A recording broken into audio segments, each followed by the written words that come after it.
हे भगवान शिव, यदि सावन सोमवार में आपके इस भक्त से कोई भूल हो जाए तो क्षमा करना, हम सब आपकी ही संतान हैं। और जो इस वीडियो को लाइक करें उसके दुख दर्द और गरीबी को दूर कर देना। लाइक जरूर करें। सावन की हार्दिक शुभकामनाएं भक्तों। सावन सोमवार के पवित्र दिन में यहाँ पर बांधे एक जोड़ी हरी चूड़ियां 24 घंटे के अंदर में देखें। चमत्कार। सावन का महीना होता है मर्यादा एवं यह भक्ति का महीना होता है, भक्ति का मार्ग होता है। सावन के पूरे महीने पर भगवान भोलेनाथ जी का नियंत्रण माना जाता है। कालों के भी काल कहे जाने वाले महाकाल शिव शंभू को सावन का महीना बहुत ही खूबसूरत लगता है। इस समय सूखे पड़े बंजर, सूखे पड़े भी खिलखिला उठता है। चारों ओर हरियाली ही हरियाली दिखाई होती है।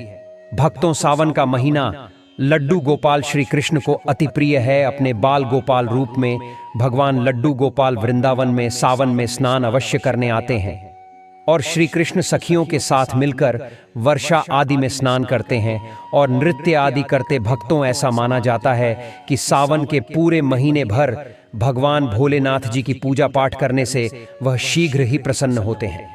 सावन का पूरा महीना भगवान भोलेनाथ का प्रिय महीना है। इसकी अनेक पौराणिक कथाएं एवं धार्मिक मान्यताएं भी हैं। भक्तों, जनसाधारण लोग किसी और महीने में संयम नियम का पालन करें या ना करें, लेकिन सावन के महीने में संयम एवं नियम का पालन जरूर करते हैं। सावन में जो लोग व्रत आदि करते हैं तो उन्हें पूरे महीने भर लहसुन, प्याज तथा किसी का झूठा भोजन भी नहीं करना चाहिए, क्योंकि इस समय व्रतधारी भगवान शिव की शरण में होता है। तो आप कोई भी ऐसा पाप न करें जिससे भगवान शिव क्रोधित हो जाए। तो आज की जो वीडियो है बहुत ही सुंदर है, ज्ञानवर्धक जानकारी है। इस वीडियो को अपने फायदे के लिए जरूर पूरा देखना है, क्योंकि अधूरा ज्ञान हमेशा अधूरा फल ही देगा और भगवान शिव का अपमान भी माना जाएगा। इसलिए सावन के शुभ अवसर पर वीडियो को अंत तक जरूर देखें और कमेंट में अपनी राशि जरूर डाल दीजिए। यदि हमारे पास कोई उपाय होगा तो वह आकर हम आपके कमेंट का रिप्लाई में जरूर बताएंगे। भक्तों, सावन के महीने की विशेष महत्व कुछ इस प्रकार से है। भक्तों, सावन के महीने में ही समुद्र मंथन हुआ था। सावन के महीने में ही माता लक्ष्मी उत्पन्न हुई थी और माता लक्ष्मी को धन की देवी का दर्जा सावन के महीने में ही प्राप्त हुआ था। सावन के महीने में ही भगवान भोलेनाथ भूलोक पर आ जाते हैं और भूलोक पर जिनके घर पर यथावत शिवलिंग रखा हुआ होता है तो उनके घर में भगवान के रूप में जरूर आते हैं। भक्तों, इस माह में भगवान विष्णु योग निद्रा में चले जाते हैं तो सृष्टि का जो भार होता है वह भगवान भोलेनाथ संभालते हैं। तो आज की जो वीडियो का विषय है बहुत ही सुंदर है कि इस वृक्ष पर बांधे 2 जोरदार हरी चूड़ियां आपकी हर इच्छा शीघ्र ही पूर्ण होगी।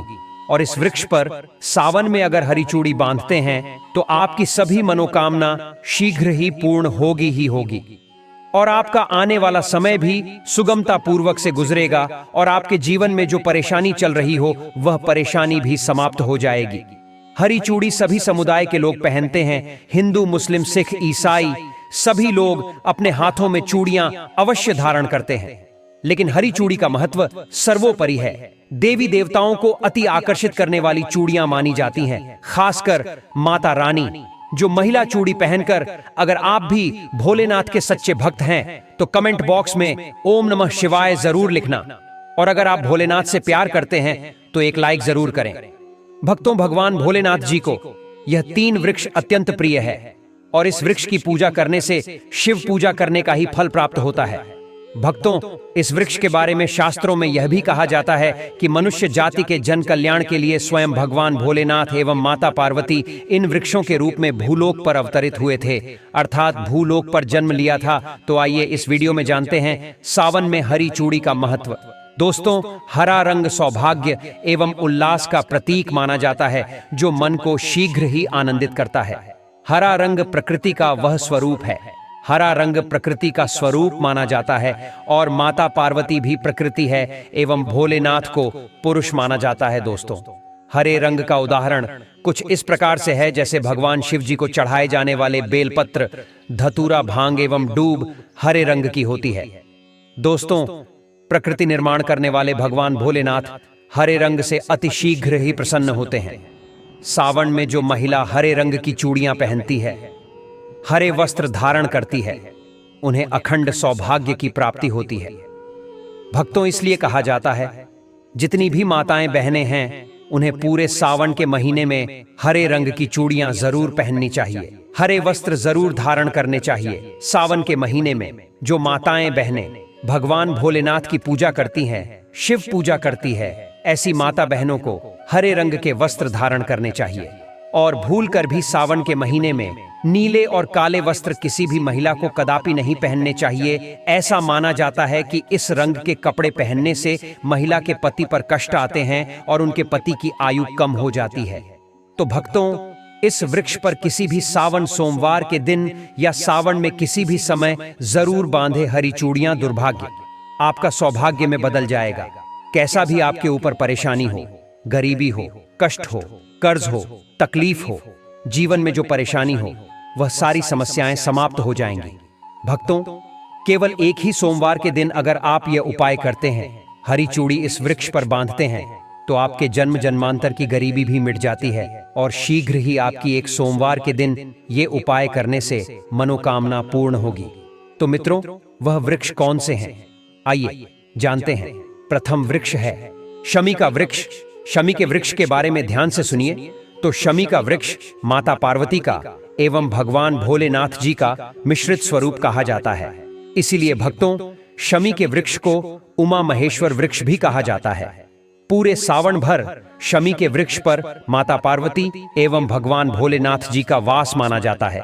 सावन के महीने में गोधूली बेला पर प्रदोष काल के समय अर्थात भक्तों जब नहीं दिन हो और ना ही रात अर्थात संध्या काल के समय, तो इस वृक्ष को संध्या काल के समय में गोधूली बेला में या फिर प्रदोष समय में इस वृक्ष को छूने से पाप दोष कष्ट एवं परेशानी केवल सावन के महीने में छूने मात्र से समाप्त हो जाती है। भक्तों, सावन के पवित्र महीने में अगर शमी वृक्ष की जड़ पर कच्चा दूध डाला जाए तो भगवान शिव शीघ्र ही प्रसन्न होते हैं एवं माता पार्वती का ढेर सारा आशीर्वाद प्राप्त होता है।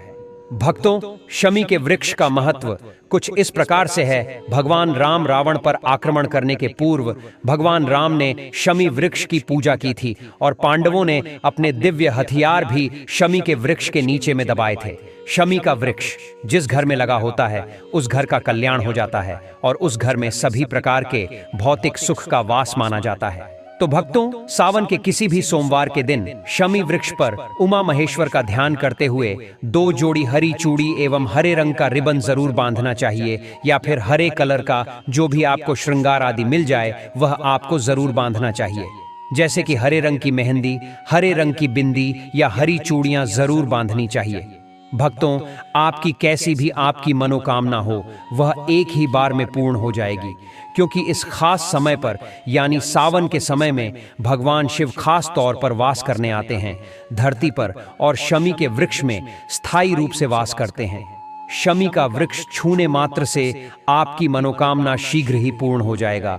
पूरे सावन भर अगर शमी के पत्ते भोलेनाथ जी को उनकी पूजा में चढ़ाते हैं तो इससे अष्टलक्ष्मी आपके घर में वास करती है और आपके घर में कैसी भी करीबी हो, दरिद्रता हुए, दुख हो, परेशानी हो, गरीबी होगी, बीमारी हो, सब समाप्त हो जाती है और पूर्ण रूप से आपके घर में भौतिक सुख आकर के निवास करने लगते हैं। भक्तों, दूसरा वृक्ष है धतूरे का वृक्ष।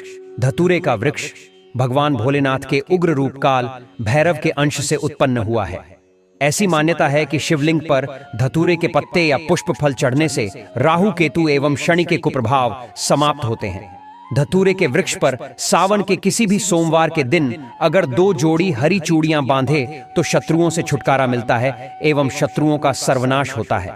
और भक्तों, सावन सोमवार के दिन धतूरा का वृक्ष छूने मात्र से भगवान शिव आपके घर में दौड़े चले आएंगे। भक्तों, अगर सावन के किसी भी शनिवार के दिन धतूरा के वृक्ष पर बाबा काल भैरव का ध्यान करते हुए हरी चूड़ी अगर बांधी जाए तो घर से भूत प्रेत बाधाएं सब नष्ट हो जाती हैं, भस्म हो जाती है एवं छोटे से धतूरे की जड़ अगर घर के किसी भी कोने में छुपा दी जाए या घर में जमीन में गाड़ दी जाए तो भूत प्रेत इत्यादि का वास घर में कभी नहीं होता है। घर से सभी बाधाएं शिव के पास होने से भाग जाती है। दोस्तों, जो तीसरा वृक्ष है वह है बेल का वृक्ष। अगर भगवान शिव को बेल पत्र नहीं चढ़ाए जाएं तो सावन का व्रत अधूरा माना जाता है और बिना पत्र चढ़ाए शिवलिंग पर जल भी व्यर्थ हो जाता है। इसलिए जब भी आप भगवान शिव पर बेल पत्र चढ़ाएं तो 5 बेल पत्रों पर उसके ऊपर में श्री राम अवश्य लिखें। इससे भगवान शिव जल्दी और अत्यंत प्रसन्न हो जाते हैं। भक्तों, सावन में बेल वृक्ष छूने से कई तीर्थों का लाभ मिलता है। सावन में इस वृक्ष को क्यों होना जरूरी है जानते हैं? बेल वृक्ष की महिमा को बेल का वृक्ष मैं आप लोगों को कई बार कई कथा में बता चुका हूं कि यह जो बेल का वृक्ष है माता पार्वती के स्वरूप कहा गया है। तो यह वृक्ष माता पार्वती के पसीने से उत्पन्न हुआ है। स्कंद पुराण में बहुत ही स्पष्ट तरीके से बताया गया है।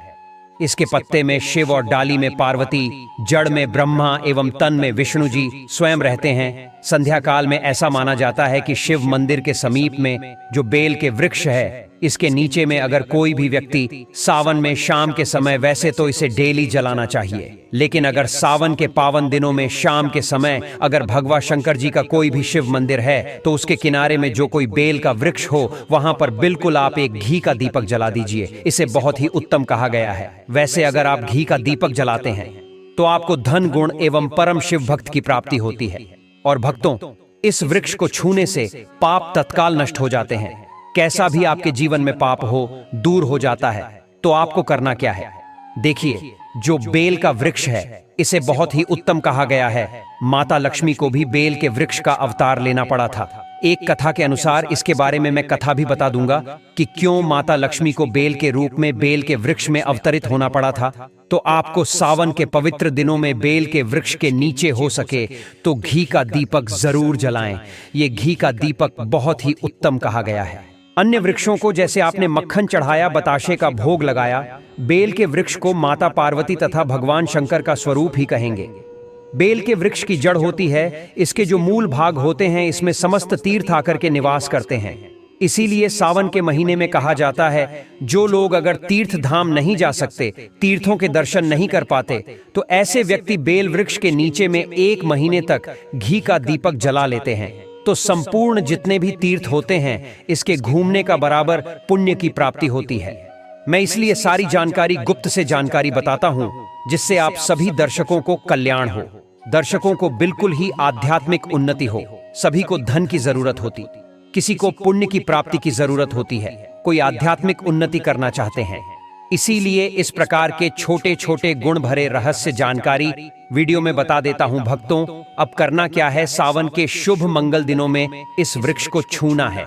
माता पार्वती से प्रार्थना लगानी है कि हे माता पार्वती, आप ही शक्ति स्वरूपा है, लक्ष्मी है, धन की देवी है, आप ही संसार को चलाने वाली देवी हैं। इस प्रकार से प्रार्थना करते हुए इस वृक्ष को छूना है और बोलना है, मेरी गरीबी मिटाओ माता, मेरी निर्धनता को मिटाया, मेरे जीवन में चल रही परेशानियां, सारी परेशानियों को दूर करें। इस प्रकार प्रार्थना करते हुए आपको एक कपूर और एक लौंग को भी जला देना है। और एक काम जरूर करना है, जलाने के बाद इस वृक्ष को आपको बोलना है कि मैं भोग स्वरूप आपको धतूरे के पत्ते एवं धतूरे के फल समर्पित कर रहा हूं, आप स्वीकार करें। भक्तों, इस वृक्ष की जड़ के नीचे में भी आपको धतूरे के फल एवं पुष्प को, पुष्प है तो पुष्प भी रख सकते हैं, फिर पत्ते रख दीजिए। और अब वृक्ष आपको छूना है अर्चना करते हुए कि हमारी गरीबी मिटाओ, हमारी निर्धनता मिटाए। बिल्कुल ही आपके जीवन में कभी गरीबी नहीं आएगी। और एक प्रार्थना जरूर करना है, किसी की हाय लग गई हो, बद्दुआ लग गई हो, किसी का दोष लगा हो जिसके कारण हमारी आध्यात्मिक उन्नति नहीं हो पा रही हो, तो आप जो है हाय बद्दुआ एवं किसी का दोष लगा हो उसे तुरंत दूर करें।